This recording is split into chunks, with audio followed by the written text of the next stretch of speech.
Oi, eu sou Marina Oliveira, esse é o Cinematicamente Falando e hoje eu estou aqui para falar sobre a série Refúgio Atômico da Netflix. Uma obra dos mesmos criadores de La Casa de Papel e honestamente eu amei as duas séries. Apesar das últimas temporadas de La Casa de Papel terem perdido um pouco o sentido, mesmo assim eu assisti as últimas temporadas, tá? E me entretive, apesar de achar que realmente deveria ter parado antes. Mas enfim, antes de me aprofundar sobre essa nova série, eu gostaria de pedir para que você deixe seu like, se inscreva no canal, ative os sininhos, me siga nas outras redes sociais. E agora sim a gente vai pro vídeo. Refúgio Atômico nos mostra o nosso protagonista Max. Max, na verdade. Não sei por que eu falei Max. Apaga. Um garoto de 19 anos que causa um acidente que acaba matando sua namorada e ele, por conta disso, acaba preso, condenado por homicídio culposo quando não há intenção de matar. Eu sempre quis falar isso. Dentro da prisão, ele acaba sendo saco de pancadas de todos os presos. Isso porque, como a família dele é muito rica, acabavam chantageando o Max para conseguir dinheiro. Só que apesar dele entregar o dinheiro, sempre acabava apanhando, então ele resolveu se defender. E depois de causar várias brigas na prisão, ele acaba sendo solto por bom comportamento. O que é bem plausível, visto que a família dele é cheia da grana, então tá óbvio por que ele saiu antes do tempo. Porém, assim que ele sai da cadeia, encontra o seu pai, que o leva para um bunker e, curiosamente, a família da sua falecida namorada também vai estar lá. Ele decide ir porque quer se desculpar com a família da Ana, a sua falecida namorada. Ao chegar no bunker, uma guerra eclode e ele acaba ficando preso novamente, só que agora vários metros abaixo do solo. Lá ele descobre que, enquanto ele estava preso, a mãe de Ana acabou tirando a própria vida e ele acaba sendo o culpado disso. Apesar que no futuro a gente descobre que, na verdade, ele não tinha nada a ver com essa história também. Logo que eles se estabelecem naquele bunker, começa um grande tremor de terra. Os noticiários começam a mostrar cenas de bombas explodindo e de repente eles perdem o contato com o mundo externo. Após as explosões, o tremor e quase o bunker simplesmente ser destruído por conta do terremoto, o pessoal do bunker resolve mandar 2 pessoas para o exterior com o intuito de restabelecer o contato com qualquer um que esteja vivo. Lá fora, eles veem que a temperatura está extrema e que há uma grande radiação. E o chefe da segurança do bunker acaba com a luva derretida depois de tocar em um metal. Não seria meio óbvio que isso iria acontecer? Claro que sim, gente. Era meio óbvio que isso ia acontecer. A porra da luva é de plástico, menino. É óbvio que ela ia derreter. Encostando no metal quente pra caralho. Cara burro do cacete. Foi isso que eu pensei naquele momento. Ou é burro, ou isso tudo aí não passa de uma simulação, porque eu já estava desconfiada disso desde que eu vi o trailer dessa bagaça. Eu vou ter que me enaltecer, porque eu tô sempre errada. Sempre minha teoria tá errada. Sempre falo as coisas e quando eu vou descobrir, nada a ver com o que eu falei. Dessa vez eu tava certa, desde que eu assisti o trailer. Eu já tava desconfiada que isso aqui não era real. Que isso aqui não era real e eu tava certa.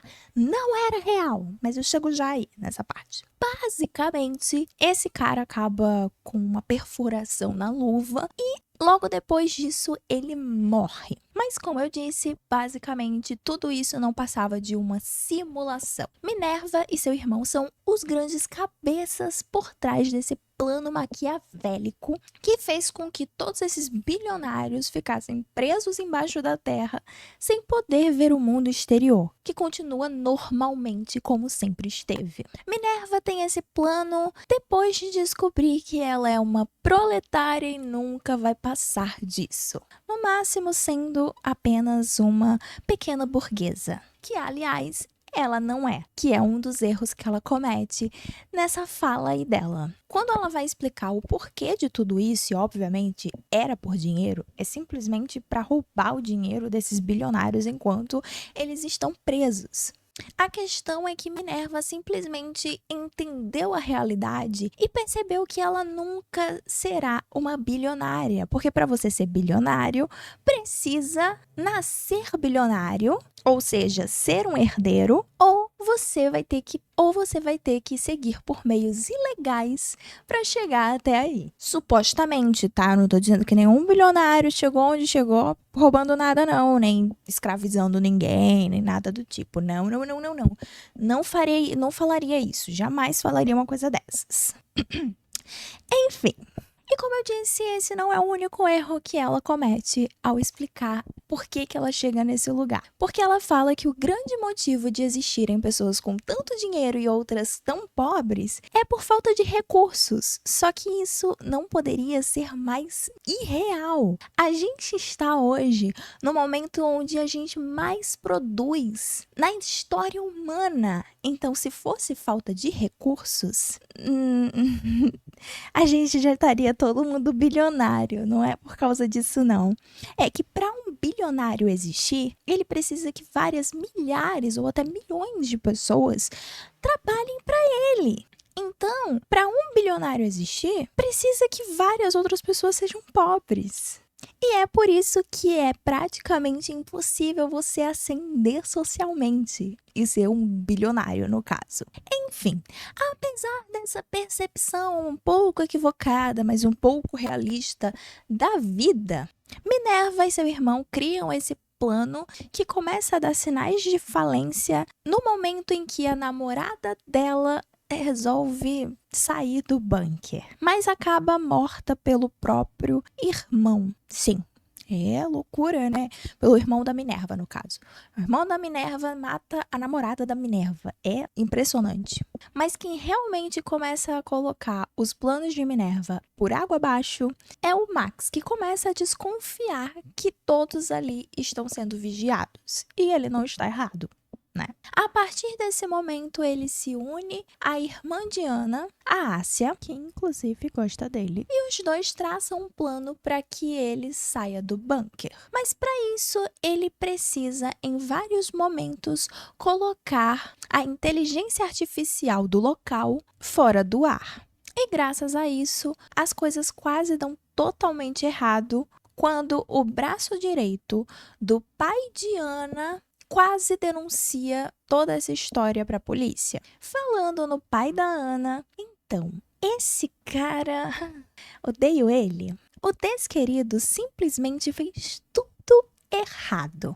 Primeiro, ele traía a esposa, que acabou tirando a própria vida depois de descobrir das traições. Assim que a esposa morre, ele decide transformar a amante em esposa. A Mimi, que agora é a esposa dele, fica doente. E quando ela tá doente, como os dois estavam brigados, ela decide ficar com a mãe do Max. E a avó também. Mas como a velha tava louca pra ficar com a Mimi, ela fica tentando seduzir a garota e para isso ela droga uma menina que estava com falência nos rins. E é óbvio que isso iria dar errado. E claramente ela morre graças a essa velha desgraçada. Mas Pior e que eu tava aí, o que shippando as tem a duas antes ver dessa o velha marido drogar a menina. dela? Por que ele é um filho da puta? Porque ele vê a velha. Ele vê a velha com a Mimi e não faz absolutamente nada. Nada pra salvar ela. Nada.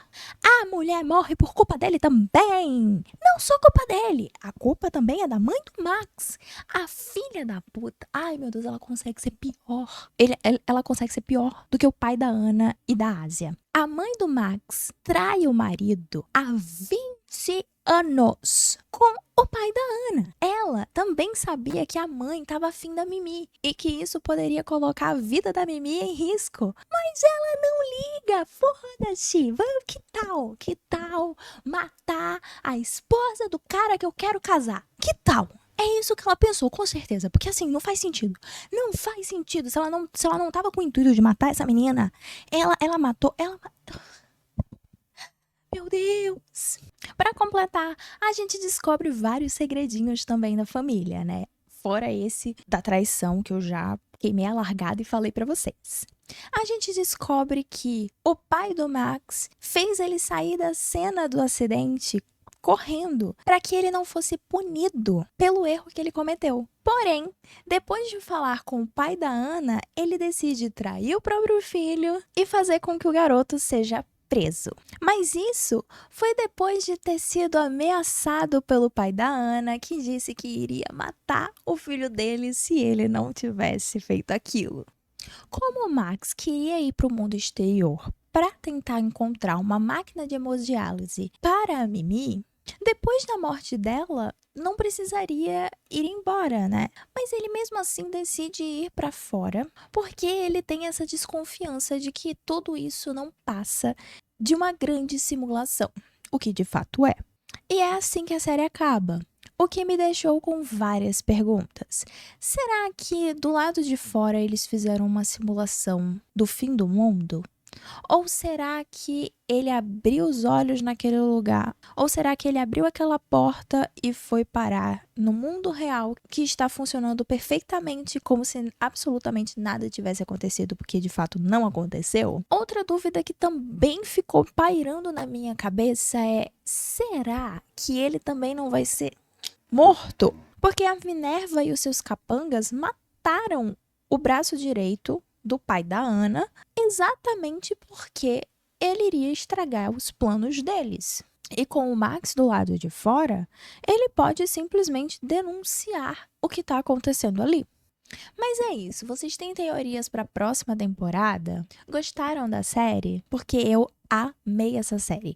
Enfim, deixem aqui seus comentários e aproveitem para clicar nessa playlist aqui para ver mais vídeos como esse. E é isso. Fui!